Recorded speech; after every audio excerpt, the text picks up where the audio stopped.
So we're going to teach you how to do a tiger call. Alright, so first, basically this trick, snap. Alright, you're popping your tail, grabbing your board like behind, so you want to turn your body and grab it. So then you just twist it around. Alright, so I'm going to try to do it for you guys. Let's go. Do do do do do.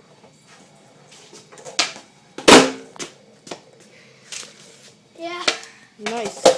I do it kind of high for some reason, but just pop it, twist it, come on. So the second trick, it's like kind of just like The same thing. the same thing, and it's called a pineapple. Pineapple is when you grab with both hands. So yeah, it's basically when you grab with both hands, it's not you're like popping and you're not going like this.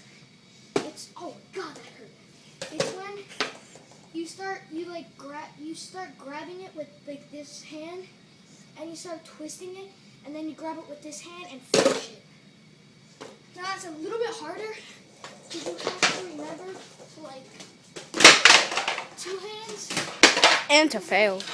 What? And to fail. Remember that. Because Because failing makes perfect. you have to twist it and grab it and it again. So Yes. I'll try to be doing that for you. I mean, I can do the tiger call much better. There you go. Oh, I can fail on that, that's all. So, once we get to the pineapple flip, we will be Doing boneless. Ow! Okay, remember, always to run into concrete wall. Yeah, that's pure concrete. Always remember. Hope you guys like this video. Comment, like, and subscribe. Oh! Fail.